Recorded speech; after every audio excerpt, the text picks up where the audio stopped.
तस्य यतोऽन्वयादितरतनिरस्तकुहकं सत्यं परं धीमहि निगमकल्पतरोर्गलितं फलं शुकमुखादमृतद्रवसंयुतं पिबत भागवतं रसमालयं मुहुरहो रसिका भुवि भावुकाः नारायणं नमस्कृत्य नरं चैव नरोत्तमं देवीं सरस्वतीं व्यासं ततो जयमुदीरयेत्। गोपाल कृष्ण भगवान की जय. श्रीमद् भागवतामधल्या सप्तम स्कंधामध्ये परीक्षिताने विचारलेल्या प्रश्नाच्या संदर्भामध्ये युधिष्ठिर आणि नारद महर्षी यांच्या संवादांतर्गत नरसिंह भगवंता आणि प्रल्हाद महाराजांच्या कथेचा भाग आपण काल ऐकला.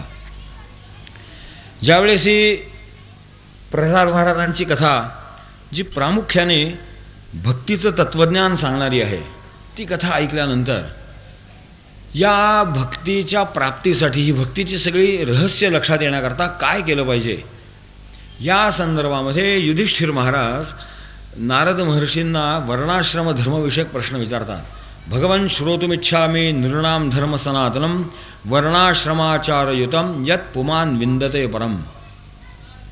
की माणसांच्या करता जो एक वर्णाश्रम धर्म आपल्या इथे सनातन परंपरेने चालत आला त्याच्याविषयीची काही माहिती सांगा असं नारद महर्षींना युधिष्ठिर सांगतात.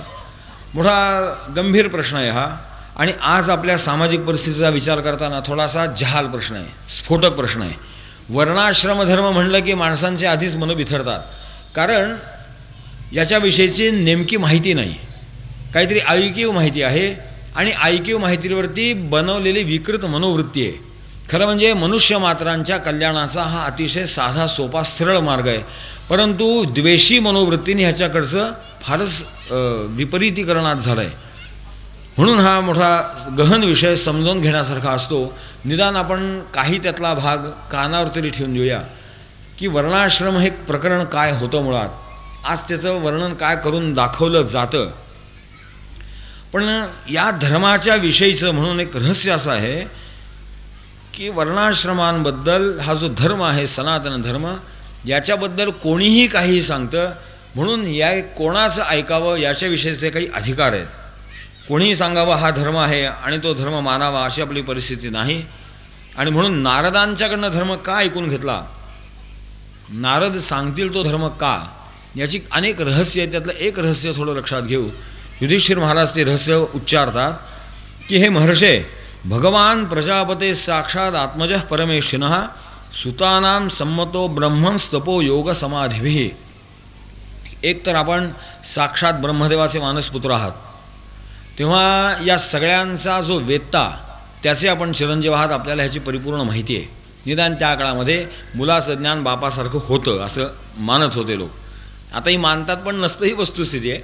त्या काळामध्ये नारदांचं तसं होतं. बरं, ब्रह्मदेवाचे काय नारद एकच चिरंजीव आहेत काय, पुष्कळ मुलं आहेत.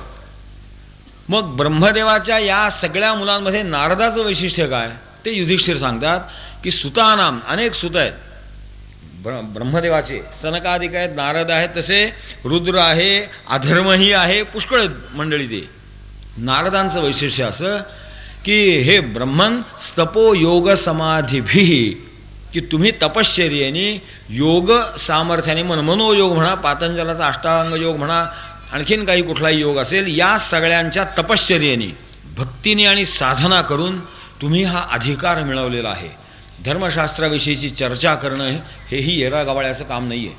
समस्त सृष्टीचा, मनुष्य मात्राच्या कल्याणाचा, निसर्गाचा, सगळ्यांचा संतुलित विचार हा आपल्या सनातन धर्मामध्ये आहे. हे सांगण्याची ताकद, हे पेळण्याची ताकद न उरल्यामुळे धर्मविषयक भ्रष्ट कल्पना रूढ झाल्या. लोकांनी विकृत दृष्टिकोनातनं पाहिलं आणि भडकाऊ भाषणांनी बुद्धी भडकली गेली. याच्या पलीकडं या परिस्थितीला जबाबदार दुसरं काही नाही आहे. आणि म्हणून नारद महर्षींच्याकडनं धर्म ऐकणं ही उत्तम गोष्ट असते.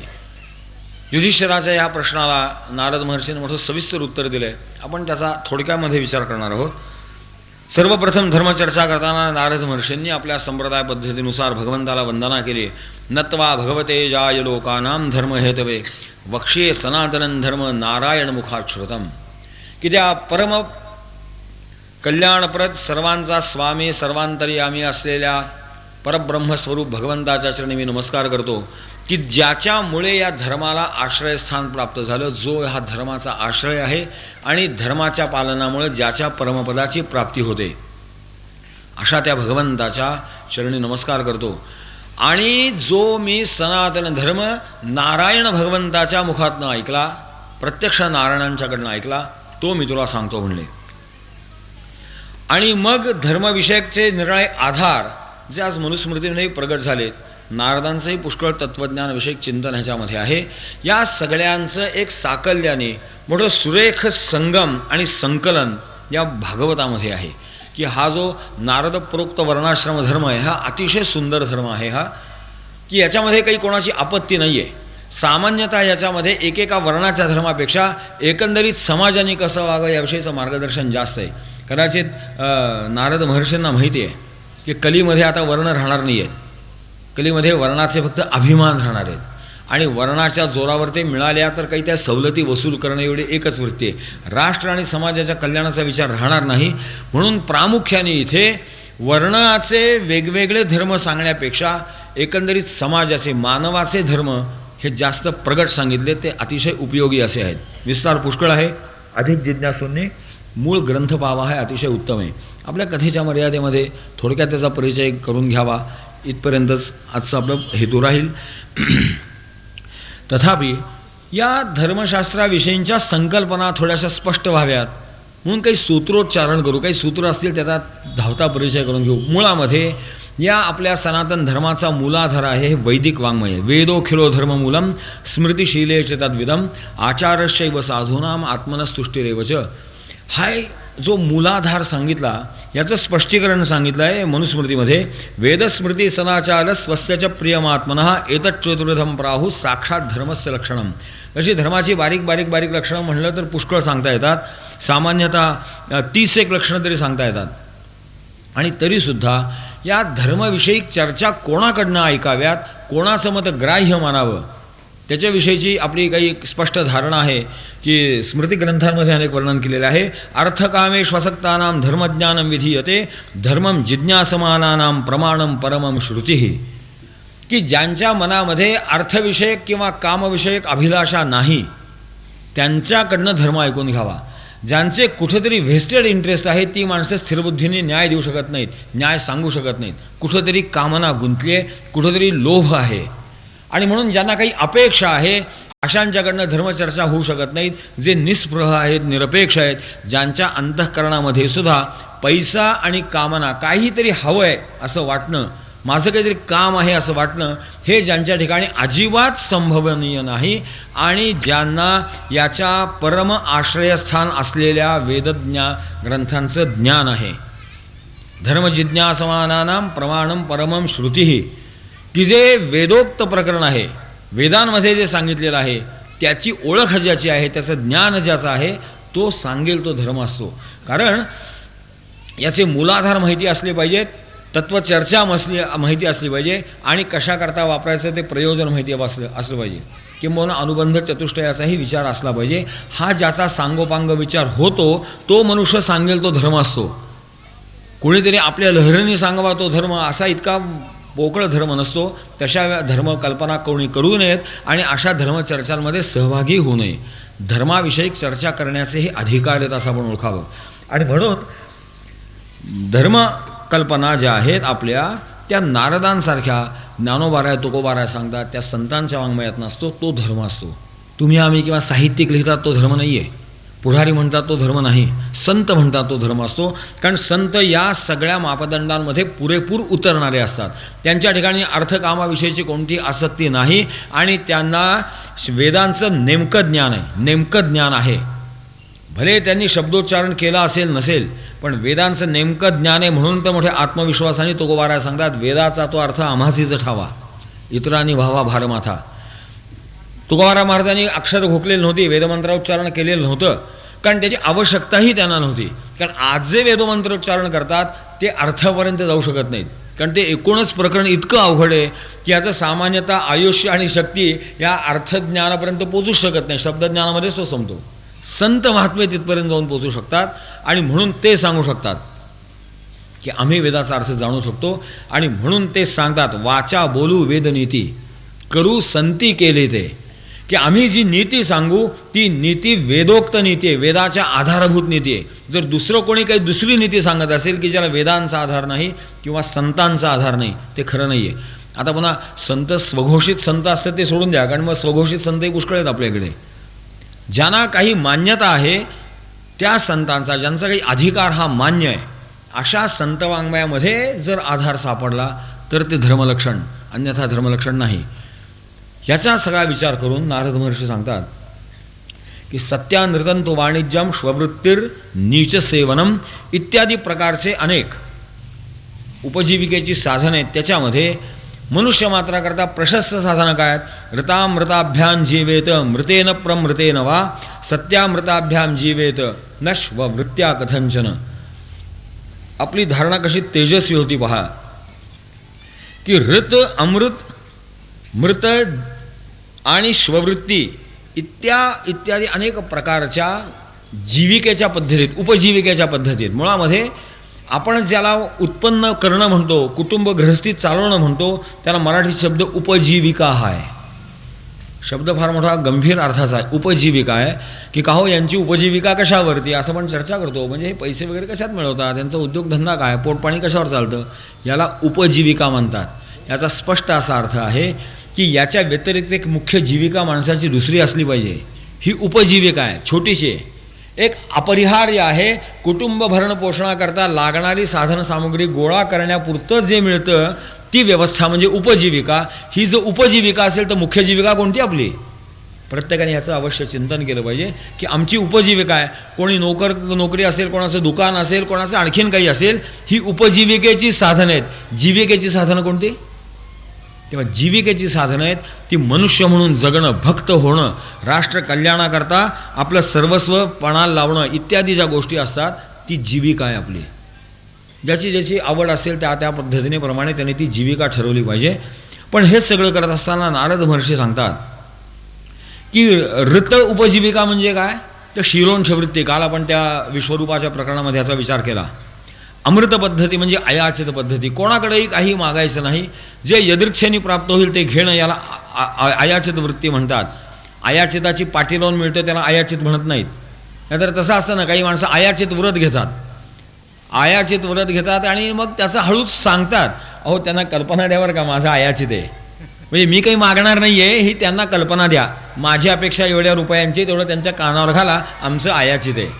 हे आयाचित खरं नाही आहे. आयाचित म्हणजे याचनेची वृत्तीच नाही. जे यदृच्छालाभ संतुष्ट असेल ते मिळालं ते मिळालं, ही अमृत पद्धती आहे.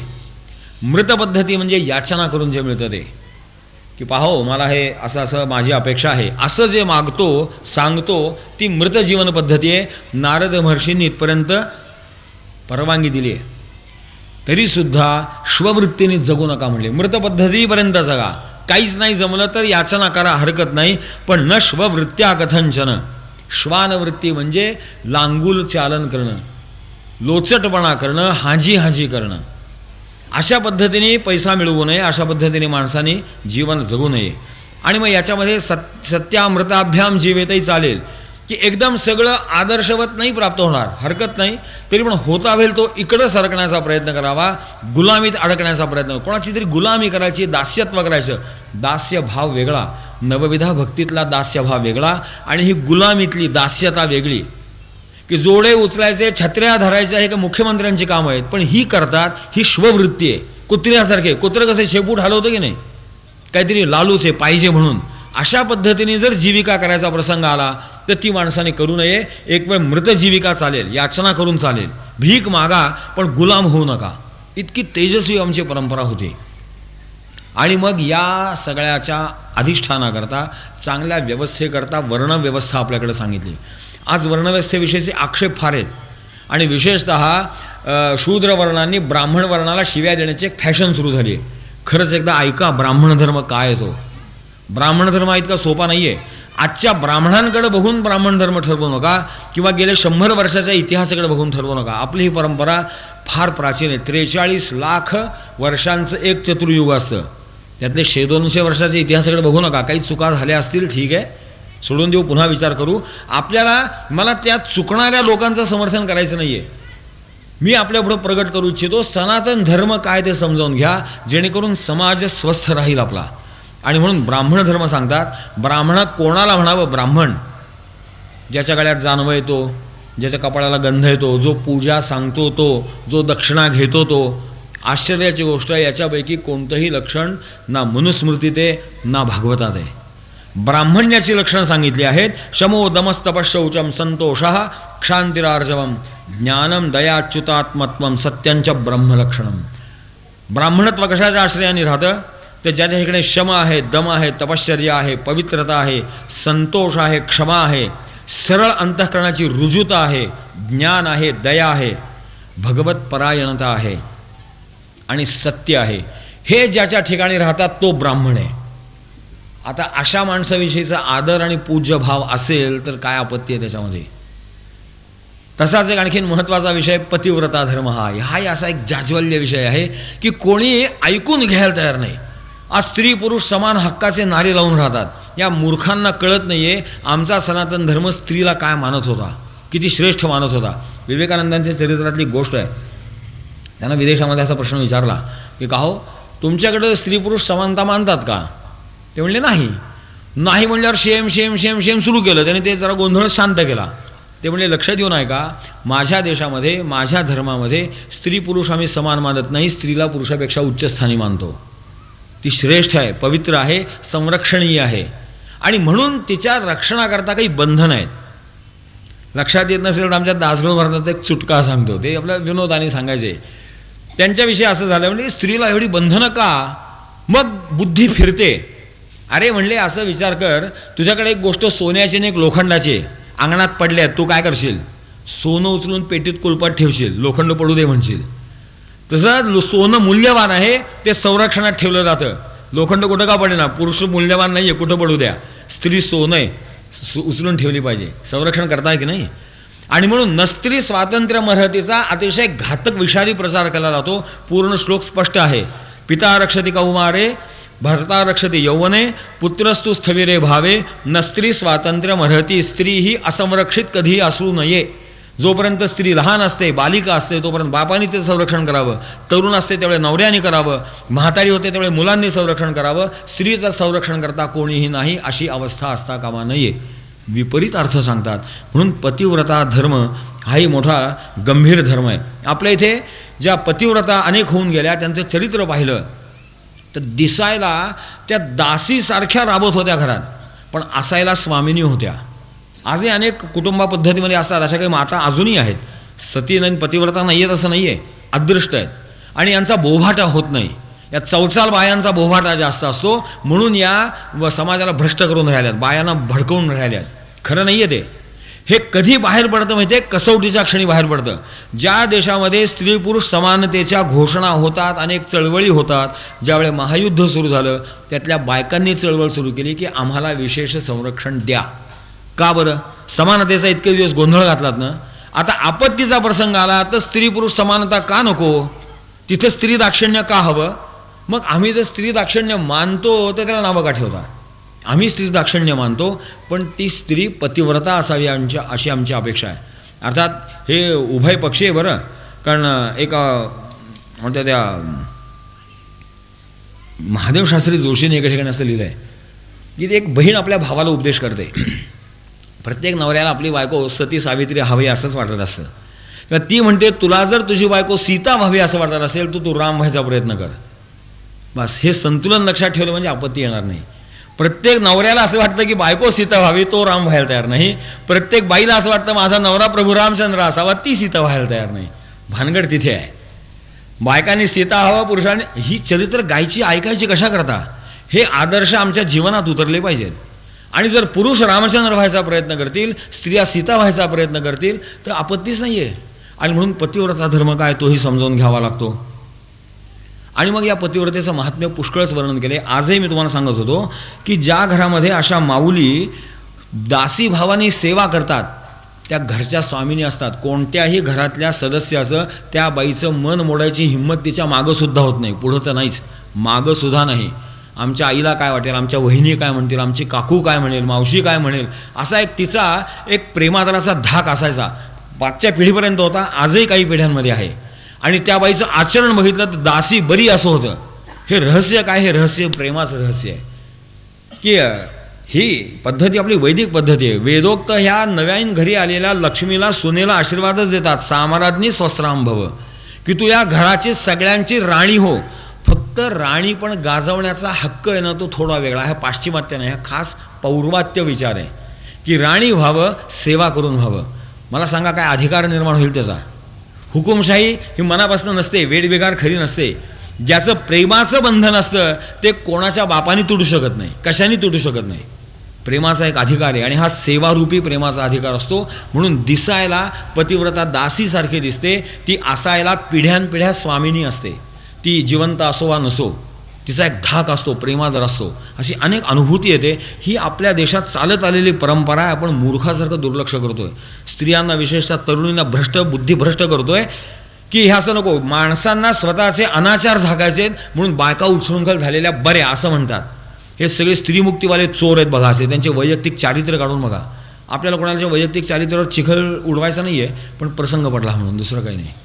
तेव्हा स्त्री दाक्षिण्य, पतिव्रता धर्म, वर्णाश्रम धर्म हे समजून घेतले पाहिजेत. क्षत्रियाचं काय लक्षण आहे?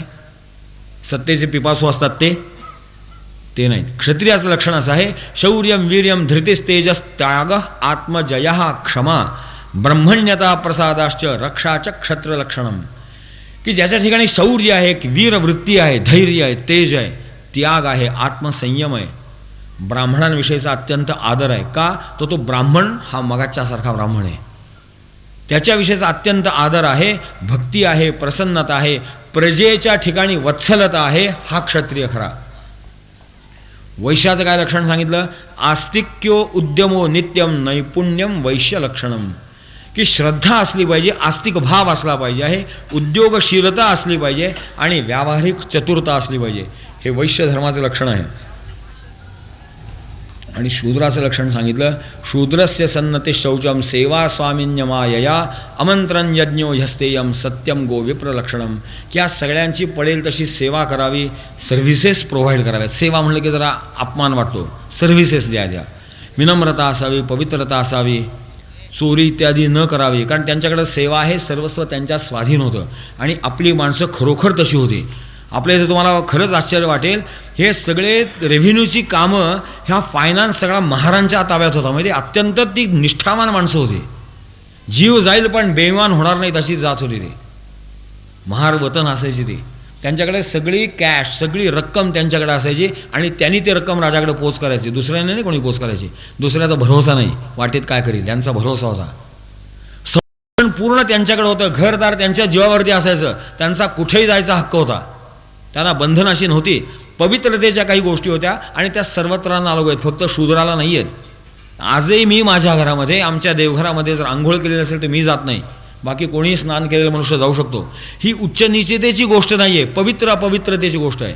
आणि मग जे अपवित्र कामं करू शकतात, करावी लागतात, करतात, त्यांनी पवित्रतेच्या भानगडीत फारसे पडू नयेत. हा उत्तम पक्ष आहे. पायाने पायाचं काम करावं, हाताने हाताचं काम करावं, डोक्याने डोक्याचं काम करावं. हाताने पायाचं काम करायचं, पायाने हाताचं काम करायचं, डोक्याने पोटाचं काम करायचं, पोटाने डोक्याचं काम करायचं, सगळा अनाचार निर्माण होईल. एखादा कलाकार असतो जो पायात पेन धरून लिहू शकेल, एखादा सर्कसवाला जो हातावर चालू शकेल. सामान्यतः सगळ्यांनी पायाने चालावं, हाताने लिहावं, ज्याला जे विहित कर्म आहे, कारण त्याचं स्पेशलायझेशन बनत जातं. वर्णाश्रम धर्मांना काही खरंच एक गुणवत्ता होती. मी माझा अनुभव सांगतो. ज्यावेळी आम्हीच्या टेक्निकल एक्झामिनेशनमध्ये एक्झामिनर म्हणून जायचो, मी परीक्षक म्हणून जायचो, त्यावेळे एक सुतार कामाचा समजा एखादा परीक्षा आहे, तर जे सुताराचं पोरगा असेल त्याचा जॉब इतका सुंदर व्हायचा आणि ब्राह्मणाचा जॉब सगळ्यात थर्ड क्लास व्हायचा. त्याला कसं कसं पास करायचं का करायचं ना अशी माझी परीक्षा पडायची. अत्यंत ओबडधोबड जॉब, कारण याचा तो व्यवसाय नाही. ते पोरगं लहानपणापासून रंधा आणि पटशीशी खेळत आलेलं आहे, त्याला धार कशी लावायची बालपणापासून माहिती आहे, त्यामुळे त्याचं सगळं काम सुरेख येतं. ही जी कार्यकुशलता आहे ही पिढीजात येत राहते.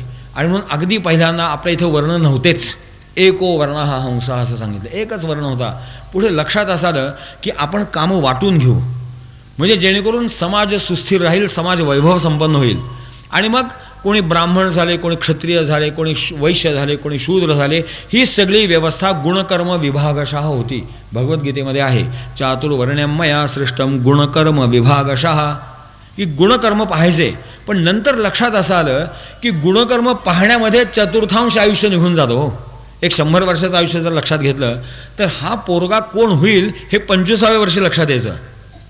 म्हणजे त्याच्या पुढं आता समजा एखाद्या मुलाला असं वाटलं की हा तांत्रिक ज्ञानामध्ये प्रगत होईल, ते लक्षात आल्यानंतर त्याला टेक्निकल शिक्षण द्यायचं, त्याच्यापुढं तो पारंगत व्हायचा आणि मग समाजाचा उपयोगी पडायचा, निम्म आयुष्य संपायचं.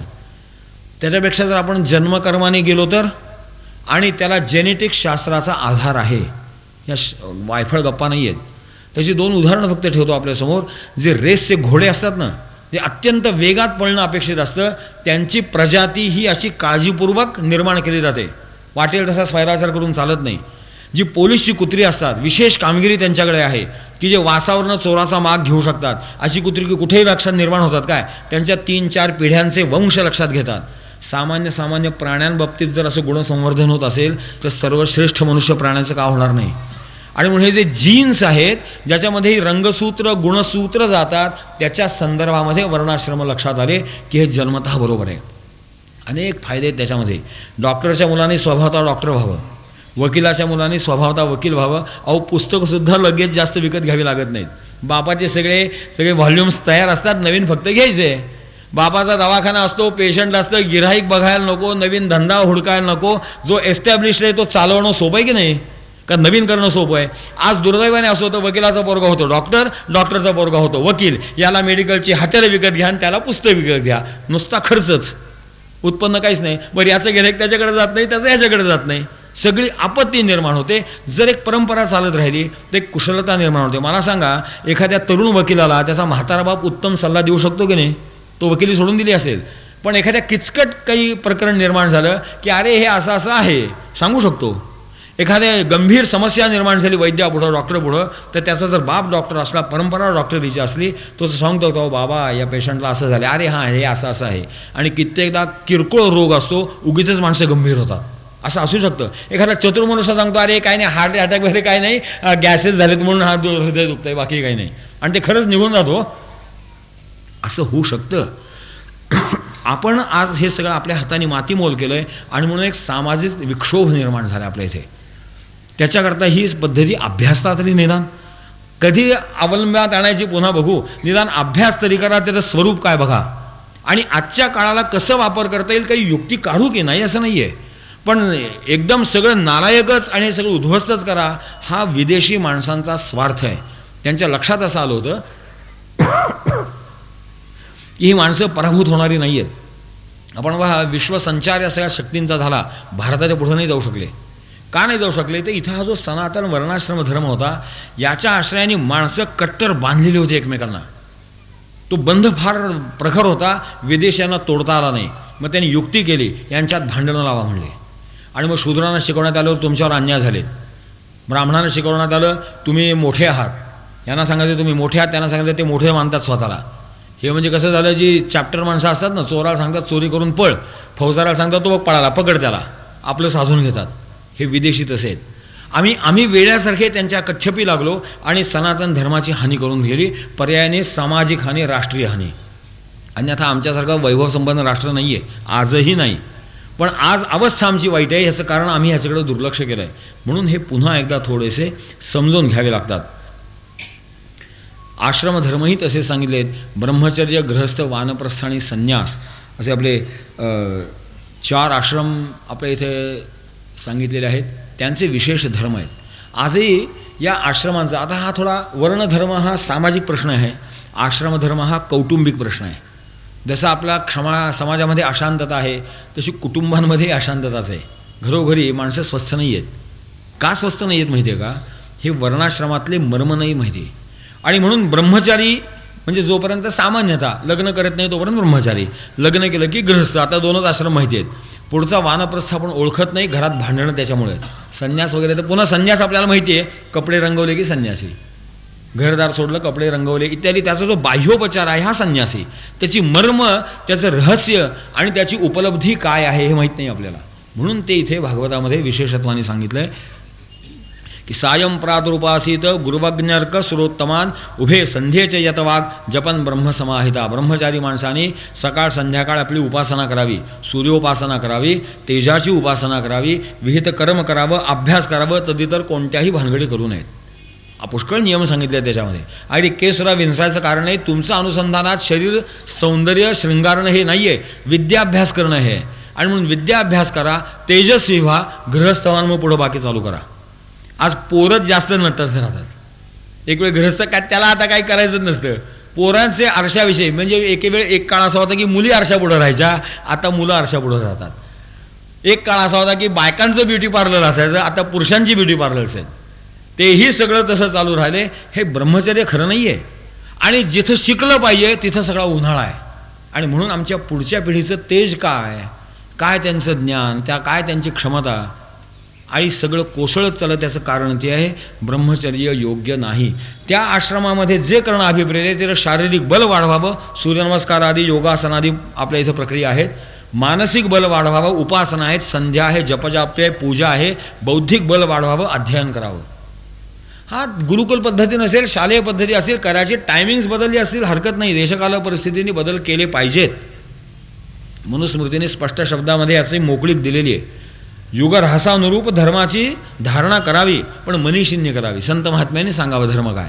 आणि म्हणून कोणाची सकाळची शाळा असेल, संध्याकाळची शाळा असेल, त्या पद्धतीने करावं. पण अनुसंधानाचे विषय आत्मबल, शारीरिक बल. अरे बलवान शरीराचं सौंदर्य आपोआप प्रगट होतं. नुसते मेकअप करून सौंदर्य होत नसतं कधी. ते सगळं तकलादू असतं. मुळात मेकअप करायला लागणं हेच असुंदरतेचं प्रमाणपत्र आहे. एखाद्याच्या चेहऱ्यावर मेकअप बघावा म्हणजे याचा अर्थ त्याच्याकडे नैसर्गिक सौंदर्य नाही, भीक मागून आणलेलं सौंदर्य आहे. आणि ज्याच्याकडे नैसर्गिक सौंदर्य आहे त्याला मेकअपची गरज काय. नैसर्गिक सौंदर्याकडे अनुसंधान ठेवा. शरीर चांगलं असलं पाहिजे, स्वस्थ असलं पाहिजे, आरोग्य संपन्न असलं पाहिजे, बलवान असलं पाहिजे. बलवान शरीरच बलवान बुद्धी धारण करू शकतं. शरीर दुबळं आणि बुद्धी बलवान, खोटी गोष्ट आहे ती. हे आपले गैरसमज आहेत. तेव्हा याचं अनुसंधान ठेवणं हा ब्रह्मचर्य आहे. मग गृहस्थाचं तर पुष्कळ वर्णन आहे, ते सविस्तर नंतर गेले. वानप्रस्थ नारदाने आधी सांगितला. चरेत वने द्वादशाब्दा नष्ट वा चतुरो मुनी द्वावेकम वा यथा बुद्धिर्न विप्यद्येत कृच्छ्रताम. की वानप्रस्थ कधी व्हावं, ज्यावेळी आपली पुढची पिढी तरुण होते, अधिकार सांभाळायच्या योग्यतेची होते, त्यावेळी वानप्रस्थ व्हावं. सामान्यतः कोणत्याही बापाला आपला मुलगा योग्य झाला असं वाटतच नाही. हे स्वभाव आहे माणसाचा.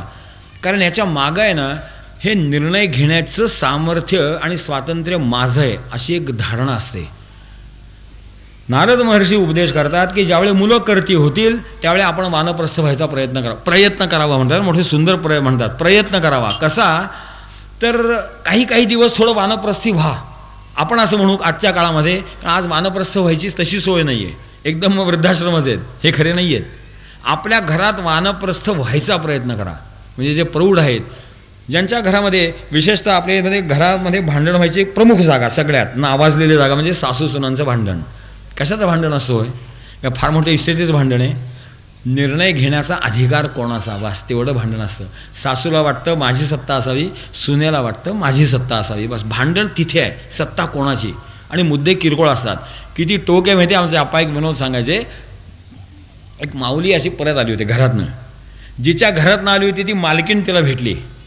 काव म्हणली आज इकडे कशा आल्या होतात. नाही म्हणले तुमच्याकडे आले होते, ताक मागायला आले होते. मग दिलं का आमच्या सुनबाईनी. नाही दिलं म्हणली. हो चला म्हणली माझ्याबरोबर. गेल्या दोघी गेल्या, घरापर्यंत आल्या. ही मालकीण एक पाऊल पुढे गेली, उलटी फिरली. हे बघा म्हणली घरामध्ये ताक नाही. कमाले म्हणले बाईची. सुनेने तेच सांगितलं होतं की मला ताक नाही म्हणून. काऊ बाई म्हणलं मग सुनेने तेच सांगितलं होतं. तेवढ्याच करता तुम्हाला बोलवलं. ताक नाही म्हणणारी सून कोण म्हणली. मी सांगणार म्हणली ताक नाही, हा अधिकार माझा.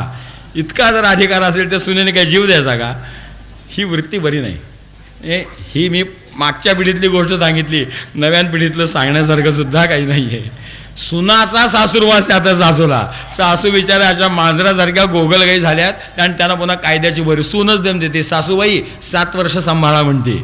जरा तक्रार केली की आज जावं लागतंय. सुनेचा सासूला वास आहे. हे खरं नाही आहे. अरे एक कृतज्ञता पाहिजे, एकीकडे कौतुक पाहिजे. वानप्रस्थ हे शिकवतो की सत्तांतर करा. आपली सत्ता होती ती अशी सत्ता हस्तांतरित करावी की सुनेला कळणार नाही ती कधी सत्ताधीश झाली, आणि ती सुने उद्या सासू होणार असते, ही सासू काल सून असते, दोघींनाही त्याचं भान नाही, आणि म्हणून किरकोळ गोष्टीवरती हाणामाऱ्या करतात. हे सगळं वानप्रस्थाच्या अध्ययनाने बदलू शकतं. बापलेकांची बोमतीच आहे बरं, सासू सुना बदनावेत म्हणून त्यांचं उदाहरण दिलं. बापलेकांचं असंच असतं, बापाला शेवटपर्यंत आपला मुलगा मूर्ख आहे असंच वाटत असतं, आणि त्याच्या बापालाही तसंच वाटत होतं कारण, आणि याच्या पोरालाही असंच वाटत असणार आहे. हे कुठेतरी संपवायचं आहे. आणि म्हणून ज्यावेळेस मुलगा करता होईल त्यावेळे नाहीतर भांडण होतं आणि एकदम खटका पडतो, मग एकदम सासू सुना वेगळ्या, बाप लेख वेगळे, हे आपल्याकडे अपेक्षित नाही आहे. बापाने हळूहळू नकळत मुलावर जबाबदारी द्यावी, थोडंसं मुलाला सांभाळावं. सासूने नकळत सुनेवर जबाबदारी द्यावी, थोडंसं सांभाळावं, आणि हळूहळू अलगद बाजूला व्हायचा प्रयत्न करावा. आणि होता होईल तो कौतुक करावं. चुका तर सगळ्याकडनं होतातच, ह्यांच्याकडनं काय झाल्या नव्हत्या का, होतात. कौतुक करावं. चुकत असेल तर ते कौतुक करून नंतर समजावून सांगावं की तुझं आणखीन चांगलं झालं असतं, थोडंसं असं वागलं असतं, तू यशस्वी झालास, अधिक चांगला झाला असतास, थोडं असं कर. सगळे उलटे झाले असते, खटके संपतात, प्रेम वाढतं, आणि मग म्हाताऱ्या आईबापांची किंमत ही लक्षात येते, आणि ते संस्करण मुलांवरती होत जातं आपोआप. नाहीतर आज मला सांगा, एकीकडे वृद्धाश्रम झाले आणि एकीकडे पाळणं घरं वाढली, आणि इतकं करून घरामध्ये सुख नाही ते नाहीच. असं होता का म्हणे. वानप्रस्थ शिकला पाहिजे, आणि वानप्रस्थ परिपूर्ण पचल्यानंतर संन्यास आहे, आणि संन्यासाचे पुष्कळ धर्म सांगितले आहेत. आणि मोठे चमत्कारिक आहे. न शिष्याननुबध्नीत ग्रंथा नैवाभ्यसेत बृहून न व्याख्यामुपयुंजित नारंभा नारभेत क्वचित.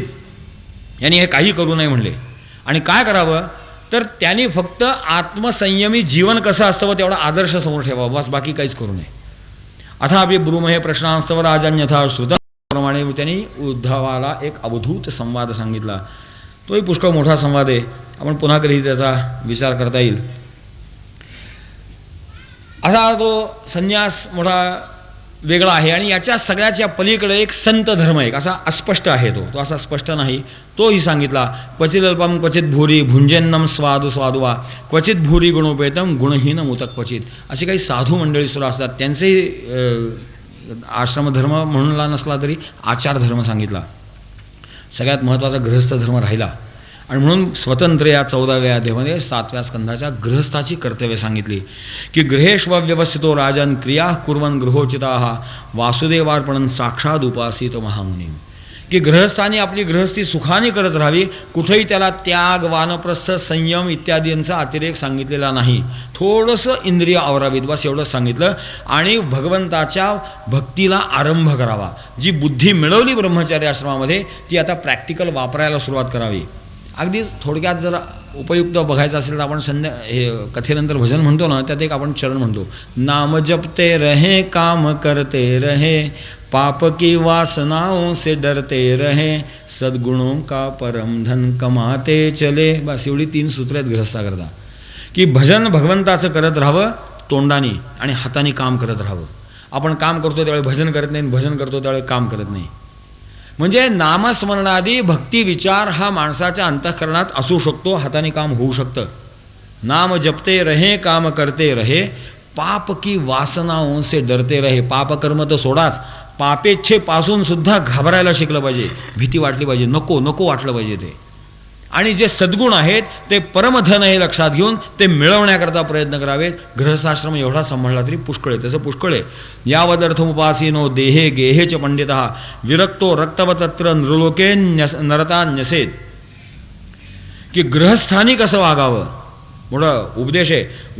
त्या योगवासिष्ठामध्ये वसिष्ठाची रामचंद्राला सांगतात की आता तू गृहस्थ होशील, कसा वागशील, अंतस्त्यागी बहिसंगी लोके विहर राघव. की अंतःकरणामध्ये सर्वसंग परित्याग असावा, पण बाह्योपचारामध्ये सगळ्याचा संगधर्म म्हणजे. आणि अशा पद्धतीने गृहस्थाश्रम स्वीकारावा, ते जास्त सुखावं होतं. गृहस्थानी ज्ञातयः पितरौ पुत्रा भ्रातर सुहृदो बरे यद वदंती यदिच्छन्ति चानुमोदेत निर्मम. की आपले ज्ञाती बांधव, आई वडील बंधू पुत्र मित्र हे जे काही सांगतात ते ऐकून घ्यावं, सहजतेने ऐकून घ्यावं, आणि त्यातनं उचित कल्याणप्रद असेल ते करावं. करता जो घरातला असतो ना त्याची ही दायित्व आहे. कारण सांगणारे पुष्कळ असतात, आपापल्या पद्धतीने सांगतात, त्याच्यामध्ये विरोधही भास असू शकतो. बापाला जसं मुलांनी करावं असं वाटतं तसं मुलाला बापाने करावं असं वाटत नाही. आणि मधल्या कर्त्याचे होते पण जे त्याचा बापही असतो आणि मुलगाही असतो. तेव्हा सगळ्यांचं प्रेमाने ऐकून घ्यावं, त्यांना आवश्यक तेवढं अनुमोदन द्यावं, त्याचा विवेक करावा आणि योग्य तो निर्णय घ्यावा. कुलधर्म करावेत. कुर्यादापरपक्षीयम मासी प्रौष्ठपदे द्विजः श्राद्धम पित्रोर यथा वित्तम तद्बंधूनांचे वित्तवान. आपल्या बांधवांना, ज्ञाती बांधवांना होता होईल तो मदत करावी. कुळाचे जे काही आचारधर्म असतात, कोणाचे काही विशेष असतात, कोणाचे काही सामान्य असतात, ते प्रामाणिकपणे आचरणात आणावेत. यथाशक्ती याचा अर्थ जेवढं जमेल तेवढं नाही, जेवढं जमणं शक्य आहे तेवढं करणं, याला म्हणतात यथाशक्ती. तीर्थयात्रा कराव्यात, जिथं अशी भगवंताचं गुणवर्णन चालतं, कथा चालतात, तिथं जावं. यत्र यत्र हरेर्चर्चा सदेश श्रेयसां पदम यत्र गंगादयो नद्यः पुराणेषु च विश्रुतः. जिथं भगवंताची कीर्तनं अखंड चालतात, पंढरपूरसारखं ठिकाण आहे की जिथं हरिनामाचा गजर 12 महिने 24 तास चालतो, अशा क्षेत्री जावं. त्या परमानंदाची काही अनुभूती घ्यावी, त्या ठिकाणी तर काही साधना करावी की जी साधना फलप्रद होते. जिथे गंगेसारख्या पवित्र नद्या वाहतात, हिमालयासारखी क्षेत्रं आहेत, जी अशी गोदावरीसारखी नदी वाहते, तिच्या काठची अनेक पुण्यक्षेत्र आहेत, यांचेही काही विशेष महिमान आहे. कारण त्या ठिकाणी त्या क्षेत्राच्या आकर्षणाने अनेकविध महात्म्य आलेले असतात. त्या सगळ्यांचे एक शुभाशिष म्हणा, स्पंद म्हणा, कोणाला समजत असेल त्या भावाने म्हणा, त्यांचे तिथे जे आविष्कार उमटलेले असतात तेही लाभप्रद असतात. आणि म्हणून अशा पुण्यक्षेत्री अवश्य जावं, पुण्यतीर्थांचं स्नान करावं, संत सज्जनांचा सहवास करावा. जिथं भगवंताची भक्तीची काही चर्चा चालते, कीर्तनं चालतात, प्रवचनं चालतात, तिथंच जसं असेल तसं प्रामाणिकपणे सहभागी व्हावं. अनेक प्रकारचे असे धर्म सांगितलेत. आणि खरं सांगू का म्हणले, नाही तादृश परो धर्मो नृणाम सद्धर्ममिच्छिताम न्यासो दंडस्य भूतेषु मनोवाक्काय यजस्य च. की शेवटी धर्माचं खरं रहस्य असं आहे, तुकोबारायाने एका अभंगामध्ये स्पष्ट सांगितले, कोणाही जीवाचा न घडो मत्सर वर्म सर्वेश्वर पूजनाचे. कोणाच्याही विषयी अंतःकरणामध्ये द्वेषभाव आणि मत्सर असू नये. संताप असावा, अडचण नाही त्याला. कोणाचं चुकत असेल तर रागवण्यामध्ये अडचण नाही. कारण जर ज्याचं चुकलं आहे तिथं संताप व्यक्त झाला नाही, त्याला कोणी सांगितलं नाही, तर त्याला उजाडायचं कधी. आणि काही लोकांना संतापल्याशिवाय कळतच नाही, संतापाची गोष्ट नाही चालली. वाणीमध्ये संताप असावा, बिघडत काही नाही. अंतःकरणामध्ये द्वेष असू नये, अंतःकरणामध्ये मत्सर बुद्धी असू नये. आणि म्हणून कोणाही जीवाचा नघडो मत्सर हे त्याचं वर्म आहे, भगवंताच्या पूजेचं वर्म आहे असं ते तुकोबाराय सांगतात. आणि म्हणून याच्या धर्मचर्चा ऐकायच्या. त्याचं एक पुन्हा सूत्र नारद महर्षी सांगतात की आपण हे जे काही धर्म ऐकतो, वर्णाश्रम धर्म ऐकतो, काय केलं पाहिजे काय नाही, याच्यामध्ये एक काळजी घ्यावी. काय काळजी घ्यावी? विधर्म परधर्मश्च आभास उपमा छलः अधर्मशाखाच पंचेमा धर्मज्ञो धर्मवत त्यजेत. की 5 या धर्माच्या शाखा फुटतात, त्याच्या मागं कुठेतरी आसक्ती आहे, तिचे स्वरूप वेगवेगळे. या शाखा धर्मासारख्या दिसतात पण अधर्मासारख्या समजून काढून टाकल्या पाहिजेत. धर्मज्ञो अधर्मवत त्यजेत. अधर्म शाखा आहेत कोणत्या? विधर्म परधर्म आभास उपमा आणि छल. 5 शाखा आहेत. विधर्म म्हणजे काय? ज्याच्यामध्ये वर्म चुकलं, बाकी सगळं बरोबर आहे, नेमकी मुद्दलाची गोष्ट ती चुकली. थोडं लक्षात येण्याकरता स्पष्टीकरण तुकोबाराने एका अभंगात केलंय. तिळ जाळलेले तांदूळ काम क्रोध तैसेची खळ कार्य शिणलासी वावगा न करता न भजता पांडुरंगा. की यज्ञयागादी पुष्कळ केले, अंतःकरणातला काम क्रोध षड्विरिपू जाळले नाहीत कधी, काय उपयोग झाला? तुका म्हणे चुकले वर्म झाला अवघाची अधर्म. त्याचं ते नेमके पण चुकलं, भक्तीचं अवडंबर केलं, भक्तीच नाही, मग तो धर्म नाही, तो विधर्म झाला, विपरीत धर्म झाला. ते माणसाने टाळलं पाहिजे. परधर्म ही एक अधर्माची शाखा आहे. परधर्म म्हणजे आपल्या या काळामध्ये दुसरे धर्मच नव्हते, आपल्या आता पुढं धर्माचे निर्णय चॉईस आहेत. म्हणून आपल्याला परधर्म म्हणजे ख्रिश्चन, मुसलमान आणि अजून त्यातला गाढवपणा, अतिशहाणपणा, शीख, जैन, बौद्ध हे आपण परधर्मीय मानतो, अन्य धर्मीय मानतो. हे ब्रिटिशांनी शिकवलं आपल्याला. हे शीख, जैन, बौद्ध हे सगळे स्वधर्मीय होत, आपण आपल्याला ते शिकवलं भेद पाडण्याकरता. आणि बघा हिंदू, मुस्लिम, सिख, ईसाई मध्ये सोडून दिलं विष. असं नाही आहे. ज्या न्यायाने ख्रिश्चन आणि मुस्लिम धर्म वेगळे आहेत तसे बौद्ध, जैन आणि शीख वेगळे नाहीत. आपण एक आहोत, सनातन एक आहोत आपण. त्या ग्रंथसाईमध्ये आपल्या नामदेवराचे अभंग आहेत, कबीराचे अभंग आहेत, ज्याला आम्ही आमचं म्हणतो. पण त्यांचे नानकजी आणि आमचे तुकाराम वेगळं काहीच सांगत नाहीत. आपल्याला ते माहीत नाही आहे. जी नामभक्ती तुकाराम महाराजांची आहे तीच नामभक्ती ग्रंथसाहेबमध्ये आहे. जी गुरुभक्ती आपल्या संत परंपरेमध्ये तीच गुरुभक्ती त्यांच्याकडे आहे. काही आचारधर्म भिन्न असतील एवढंच आहे. तेव्हा हे सगळे आपण एक आहोत हे आपल्याला शिकवलं जात नाही. आपल्याला अशा ओळी शिकवल्या जातात, मुलांना शाळेमध्ये ते म्हणायला लावतात, संस्कार विपरीत होत जातात. त्यामुळे इथे परधर्माचा अर्थ दुसऱ्याचा धर्म म्हणजे गृहस्थानी संन्यासाचं अनुकरण करावं, संन्यासाने गृहस्थाचं अनुकरण करावं, मुलांनी बापाचा धर्म घ्यावा, बापाने मुलाचा धर्म घ्यावा, हा परधर्म आहे. परधर्मो भयावहा असं भगवंतांनी गीतेत सांगितलं. दुसऱ्याचा धर्म उपयोगाचा नाही. जयासी जे विहित, ज्याला जो योग्य तोच त्याचा धर्म. दुसऱ्याची नक्कल म्हणजे धर्म नाही. आपण दुसऱ्याची नक्कल करायचा प्रयत्न करतो म्हणून हा परधर्म होतो. आभास म्हणजे जो तमगुणाने युक्त असलेला धर्म आहे त्याला आभास असं म्हणतात. किंवा अगदी ह्याला धर्म तरी का म्हणायचं, सगळंच विपरीत असतं, नको तेच करायचं त्याला. पुष्कळ आहे. म्हणजे गुणत्रय विभाग म्हणून जो भगवद्गीतेचा अध्याय आहे 17वा, त्याच्यामध्ये हे तामस कसं सगळं विपरीत होत जातं त्याचं आहे. ज्ञानोबारायांनी पुष्कळ सविस्तर वर्णन केलं. एक थोडक्यात सांगतो. हे याला धर्म म्हणणं म्हणजे कसं आहे का बधिराचे कान अपेया नाम पान तैसे आडनाव ज्ञान तामसातया, तसं आडनाव धर्म या आभासाया असं म्हणलं पाहिजे. याचं फक्त आडनाव धर्म आहे, हा धर्मच नाही. धर्माच्या नावाखाली वाटेल ते अनाचार करायचे हा आभास आहे, असं माणसाने करू नये. उपमा म्हणजे उपधर्म म्हणला आहे, दांभिकतेने केलेला, असं करू नये. वाडपणाचा डांगोरा तो दंभू ऐसा, म्हणजे जो दंभाने केलेला असतो तो धर्म हा उपमा धर्म मानतात. आणि छल म्हणजे विपरीत करायचा, आपल्या सोयीचे अर्थ काढून जे धर्मकृत्य केलं जातं ज्याला आपण सवडशास्त्र असं म्हणतो. नाही असं केलं तरी चालेल, नाही तसं केलं तरी चालेल, हे जे आपण म्हणतो हा सगळा धर्माचा छल आहे, छलधर्म आहे. हे कित्येकदा दिसायला धर्मासारखेच दिसतात. म्हणून जो ज्ञानी आहे, जो धर्मज्ञ आहे, ज्याला आपलं कल्याण व्हावं असं वाटत असतं, त्यांनी आपले धर्माचार हे असे होऊ देऊ नयेत. अधर्मशाखाश्च पंचेमां धर्मज्ञो धर्मवत त्यजेत. आणि म्हणून याच्या सगळ्याकरता गृहस्थानी विशेषतः काळजी घ्यावी. आहु शरीरम रथमिंद्रियाणी हयानभीषून मन इंद्रियेशम वर्मात्मे मात्राधिषणांच सूतम सत्वम बृहद्बंधुरमीश सृष्टम. की हे आपलं शरीर हा एक रथ मानावा, इंद्रियही त्याचे घोडे मानावेत. इंद्रिया या मनाच्या स्वाधीन आहेत, त्याला लगाम मानावा. बुद्धी त्याची सारथी असावी आणि त्याची दिशा भगवंताच्या कार्याची असावी. असा रथ जो वापरायला शिकतो तो उत्तम गृहस्थ आहे. आपल्या इथं उपनिषदात काळापासून हाच विचार सांगितला आहे. आत्मा नम्रथिनम विद्धी